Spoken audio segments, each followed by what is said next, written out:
Hola, ¿qué tal? Feliz y abundante día para toda la audiencia de nuestro canal Tecnologías Divinas.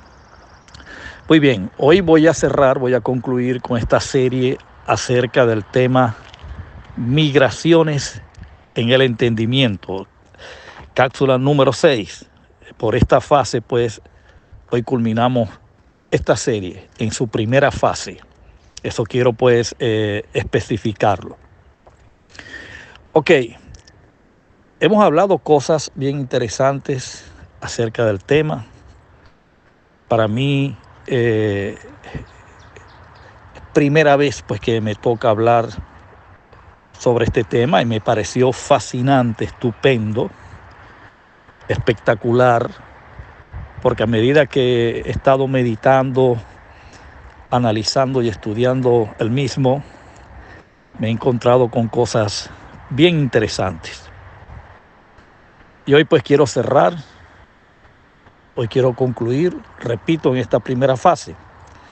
Para ello quiero recordarles, número uno, que les habla desde la ciudad de Portland, Estados Unidos, para el mundo, su amigo y maestro Miguel Faría. Y número dos, vaya sus Biblias a la carta del apóstol San Pablo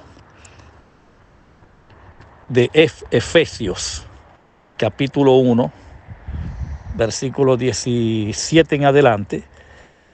Esa es la cita que estamos utilizando para edificar o construir el tema. Te lo voy a parafrasear como siempre lo hago, porque así creo que se produce más claridad. Pablo está intercediendo, llorando por tres cosas bien importantes que deben ocurrir en la vida en aquellos días, porque hay que darle la aplicación correcta en el tiempo y en el espacio.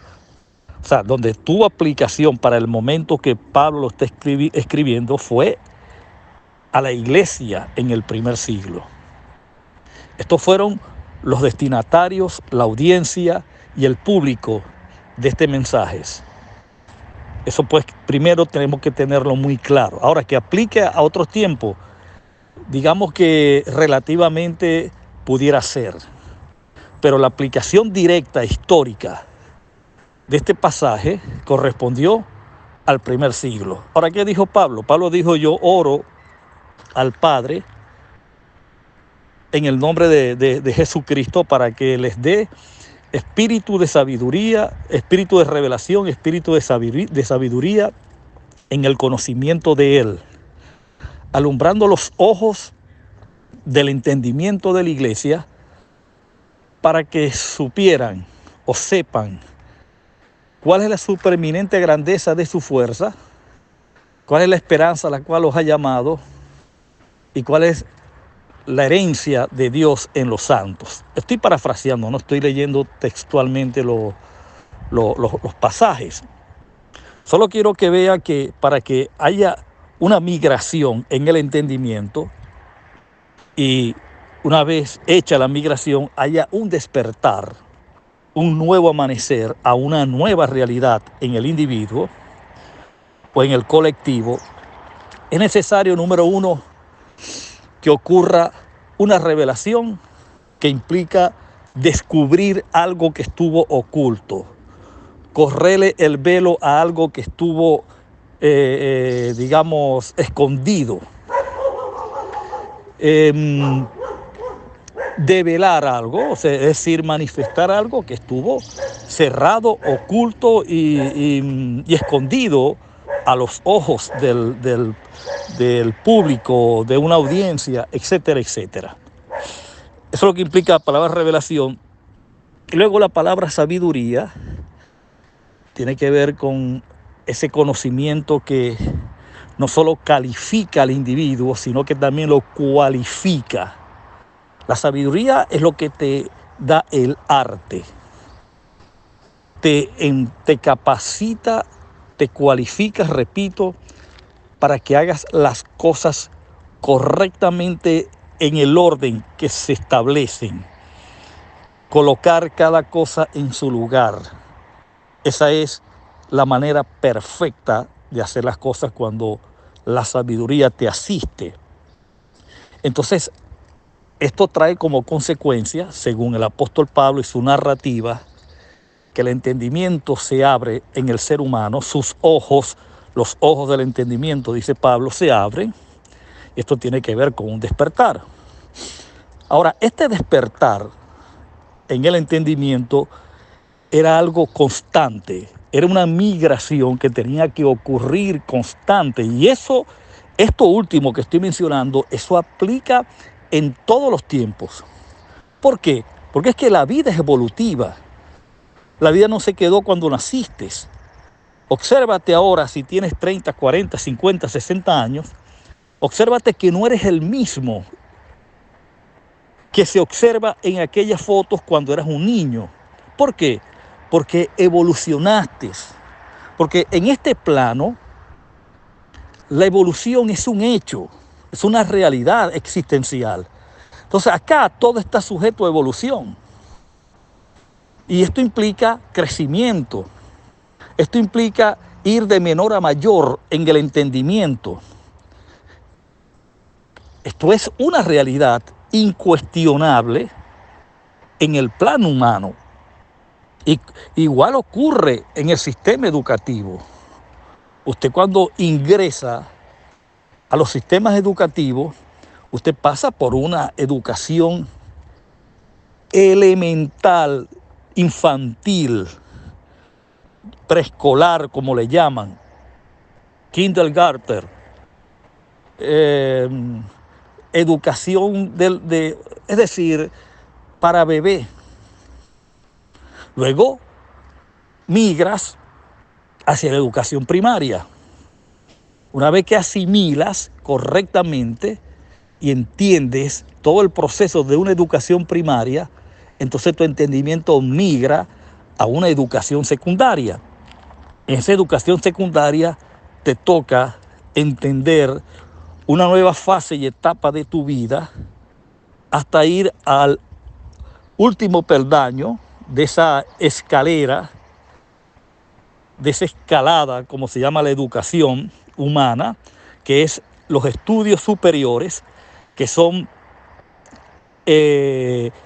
los conocimientos universitarios, y la palabra te lo dice, universitario, te habla de universalidad, donde convergen todo tipo de pensamientos, de ideas, de teorías, de tesis, de posiciones, de escuelas con respecto a un tema. Te toca entrar a ese mundo, te toca entender lo diverso que es este mundo, para luego descubrir tu, digamos, tu talento, tu inclinación, hacia dónde eres proclive en la ciencia, a estudiar, dominar un campo, y la etapa última, que es la experimental, que es cuando sales a ejercer tu profesión.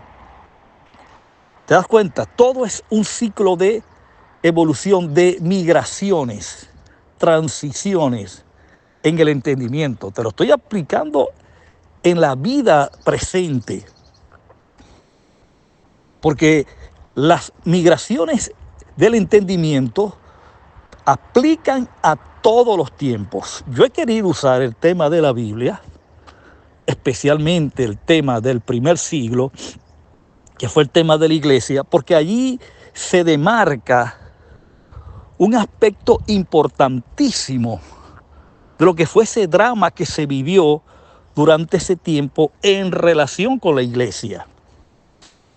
Pero lo más cumbre y lamentable es que esto no se ha podido entender como, por ejemplo, posiciones,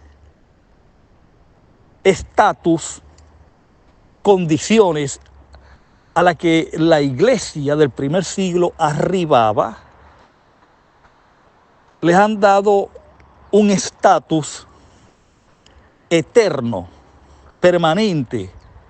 Y eso no es correcto, porque es que cuando hablamos de migraciones del entendimiento, se tiene que entender de que todas esas posiciones a las que la iglesia arribó por causa de migrar en el entendimiento y por causa de un proyecto que estaba en desarrollo, de un propósito divino, para ser más específico, que estaba en desarrollo, No se puede cometer el error de pensar de que se arribó a algo porque es muy bonito, porque es muy agradable, porque es espectacular, estupendo, pues nos quedamos ahí porque creemos que es lo mejor. No.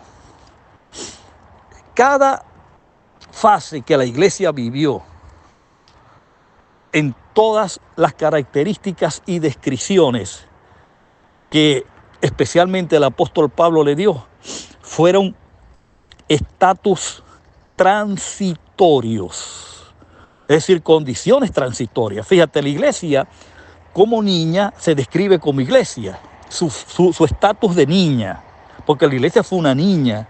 Cuando la iglesia estuvo en manos de los ministerios, de los 5 dones ministeriales, eso describe justamente su fase de niña, de laica, de principiante, en una gloria, en un estado y una condición que sería el resultado final, que sería Cristo manifestado en gloria. Impresionante, pero para llegar allá había que escalar desde la iglesia hasta allá, había que escalar un mundo de conocimientos. Había que escalar en un mundo de revelaciones e iluminaciones, es decir, un mundo de migraciones en el entendimiento. Y a esto hay que colocarle un acento gigantesco. Como por ejemplo, la iglesia luego de su fase de niña, una vez que digirió correctamente este estatus en su vida de niña, repito, niña en cuanto a la vida espiritual, niña en cuanto a entender el propósito de Dios para con ella y el por qué estaba en el planeta, cuál era su misión. Eso lo entendió en su primera fase como iglesia. Luego migra al estado de cuerpo de Cristo, porque es muy distinto la masa amorfa a algo ya bien organizado, bien definido, como fue el cuerpo de Cristo. Cuando Pablo utiliza el estatus cuerpo de Cristo, ya nos está hablando de algo organizado, de algo donde se entiende, según esa fase, que se es parte de algo que es orgánico, que es vivo, donde convergen muchos, donde son muchos que convergen, que son parte integral de ese cuerpo, de esa entidad, de ese estatus, que también fue transitorio, como fue el cuerpo de Cristo, es nutrido, alimentado y mantenido con un suministro de recursos eternales por alguien que fue la cabeza, como bien lo describe Pablo en sus cartas, que fue Cristo, su deidad, su aspecto divino, según la narrativa de Pablo.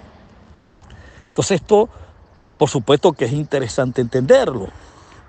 Luego que la iglesia arriba o llega, escala, migra a ese nivel, a ese estatus de entendimiento, comienza a cumplirse la primera fase, que fue la fase de hijo. El Hijo de Dios, mientras fue iglesia, era la fase de niño. Simultáneamente, repito, la iglesia, en su fase de iglesia, de asamblea, de apartados del sistema de la ley, eran simultáneamente o paralelamente hijos pero niños.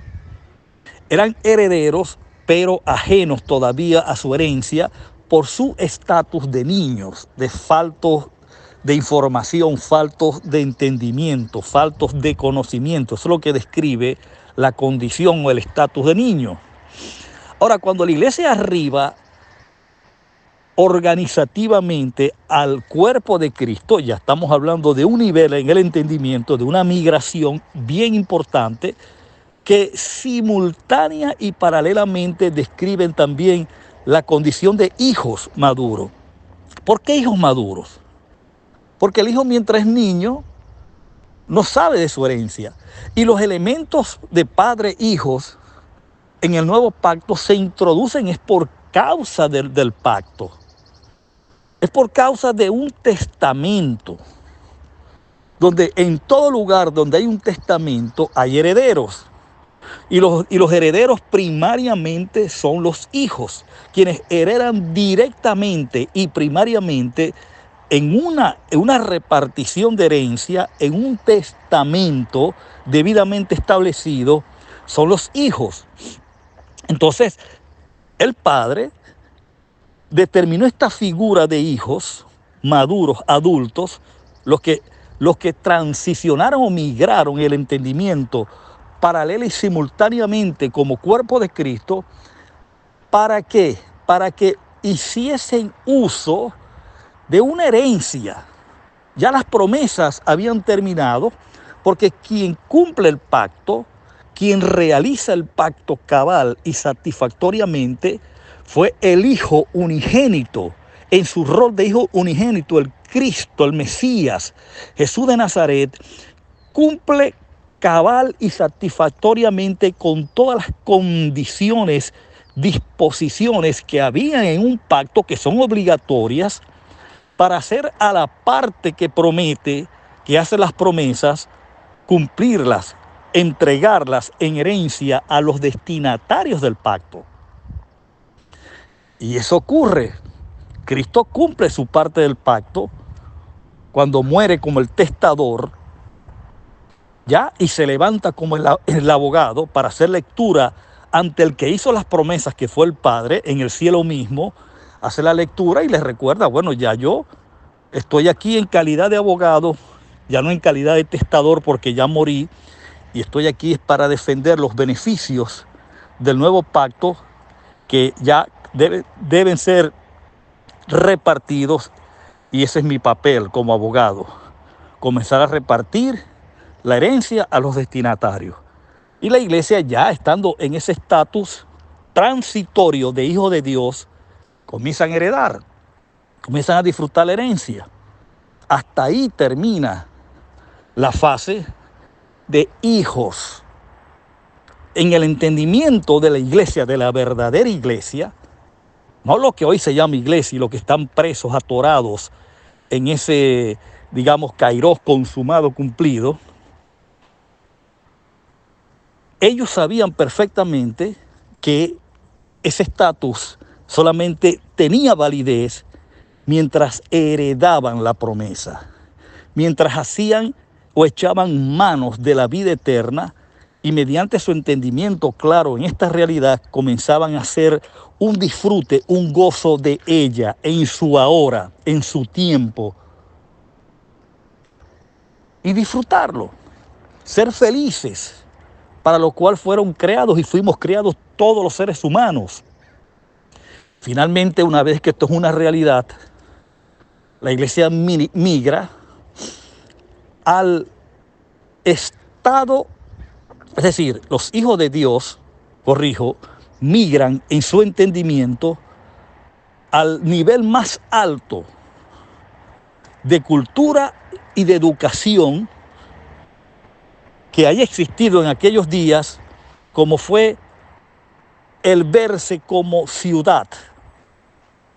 Y no cualquier ciudad, no la ciudad Jerusalén terrenal, porque la Jerusalén terrenal de los días de la iglesia, de los apóstoles de Jesús, fue la ciudad más pervertida, más asesina, más criminal, más corrupta que haya existido en toda la trayectoria de Israel. Entonces, de hijos, una vez que consumen, una vez que terminan su estatus de hijos de Dios, porque heredan, porque disfrutaron la herencia, como en efecto ocurrió en el primer siglo, entonces migran a la fase de ciudadanos de la Nueva Jerusalén. Ya cuando hay una mentalidad, por causa de una migración en el entendimiento, hay un despertar hacia una ciudadanía.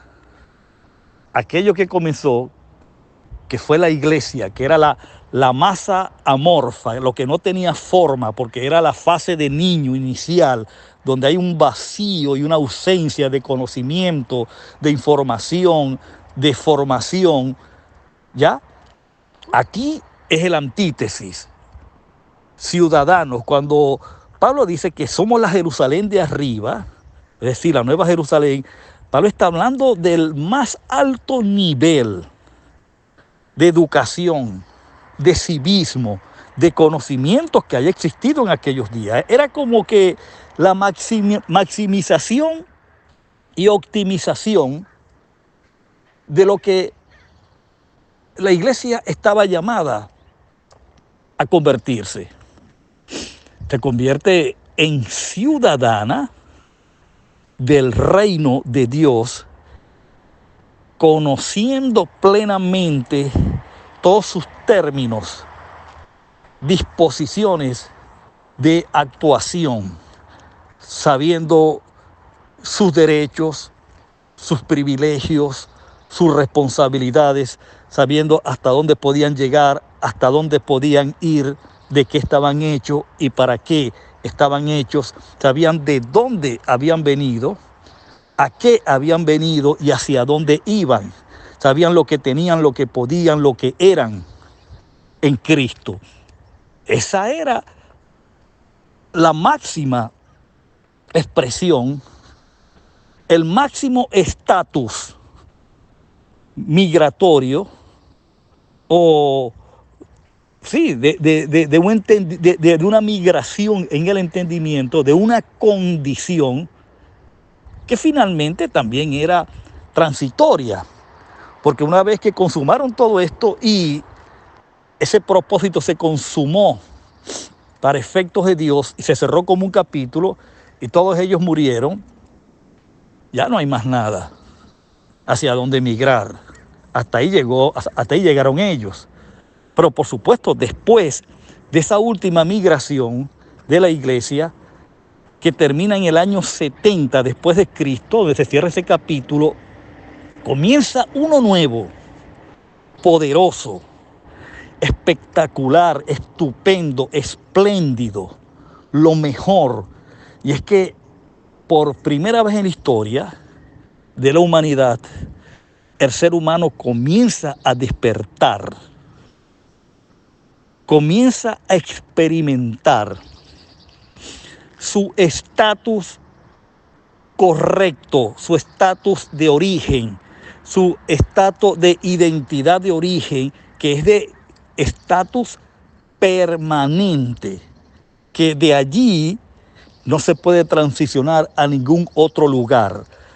No se puede migrar en el entendimiento a ninguna otra posición, porque ese es el máximo, esa es la suprema posición a la que el hombre arriba, como lo es el despertar. Pero ¿continúan las migraciones en el entendimiento? Por supuesto que sí, pero ese será el tema de la segunda fase de este estudio. Por ahora pues cerramos con esta serie de una primera fase de lo que es migraciones en el entendimiento. Así que les deseo que tengan un magnífico y excelente día. Será hasta el próximo tema.